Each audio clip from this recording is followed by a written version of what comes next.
Hello everyone, Michael here, part-time gamer, full-time dad with a revised Too Long Didn't Read guide for World of Warcraft.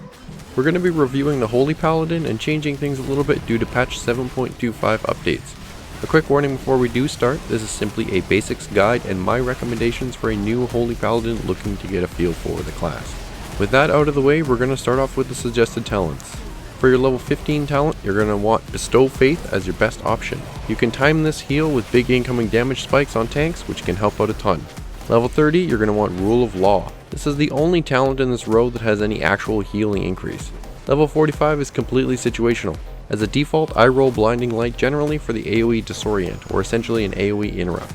At level 60, I would suggest Aura of Mercy for the ease of use, as it's a good passive healing throughput and a nice increase during Aura Mastery. Level 75 can go either way. Divine Purpose is good for mana sustainability, while Holy Avenger is a nice burst healing cooldown. Level 90 should be Judgment of Light for the most healing. If you find it challenging to weave Judgment into your rotations, you can use Sanctified Wrath instead. Level 100 as a default should be Beacon of Faith. Having two beacon targets can be invaluable during points of high damage, especially if those two targets are tanks. Now let's get on to the stats. First up is Intellect. This just increases your healing throughput and should be on all of your gear outside of jewelry. Secondly, you're going to want Critical Strike. You want to have your Holy Shock critting as much as possible for the infusion of light procs that it provides. Third is dependent on your healing style. Mastery is better if your group is tightly packed, as the benefit is seen much more. However, if your range tend to spread out, versatility jumps ahead. Finally, it's Haste. Paladin casts do take a long time, yes, but our infusion of light procs are how we get around this. For your gems, you're going to want the Saber's Eye of Intellect plus 200 and Deadly Eye of Prophecy plus 150 crit in your remaining sockets. So for your relics, you're going to want to aim for the highest eye level relics that increase healing in some way, shape or form. If you have many of the same or within 5 eye levels, you want to prioritize Shock Treatment, Deliver the Light, Expel Darkness, and Second Sunrise. If you don't find yourself using Light of Dawn much, look for Tears Munificence over Second Sunrise.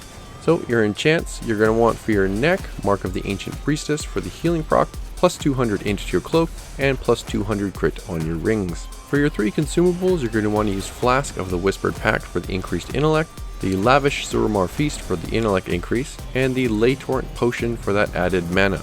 If you're not comfortable using Ley Torrent, just sub in the generic mana potions. If you have absolutely zero mana issues, you can use Prolonged Power for a tiny bit of healing increase. Also, if your raid doesn't run feasts, which is probably rare these days, you're going to want to run with some Hungry Magister food for that added crit.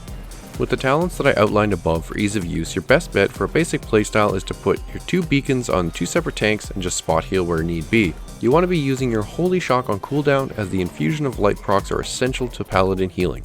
Fill out low damage times with Holy Light and higher damage times with Flash of Light. Make sure you're weaving Light of Dawns in there if AoE healing is required or as needed. Try to use your infusion of light procs on Holy Light, as this will save mana and bring its cast down to near Flash of Light time levels. If it's a really oh shit panic moment, you can also make use of Light of the Martyr. You're going to want to make sure that your Bestow Faith is used on the tank who is actively tanking the boss. Unfortunately, its 5-second pop-off timer, as I like to call it, means it's not useful for healing members that are just taking random damage.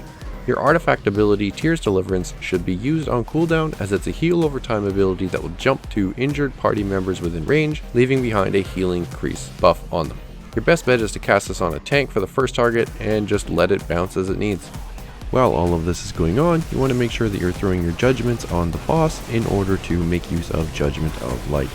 Also wanted to toss out there that during periods of low damage, you can get in melee range and use your Judgment, Consecrate, Crusader Strike, and even Holy Shock to lay down some DPS on the boss. If you're weaving in your Light of Dawn and you're Holy Shocking on friendlies instead of enemies, you're still healing a bit too, so it's best of both worlds. Or is that half of either world? Either way. So now let's touch on Paladin cooldowns a little bit. We do have quite a few to keep track of. Lay on Hands should be used to save a raid member from death.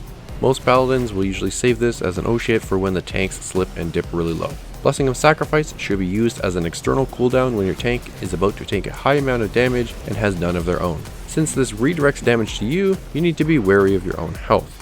Blessing of Protection makes your target invulnerable to physical attacks for a relatively long period of time, so it can be quite useful when your tanks are tanking a lot of AoE.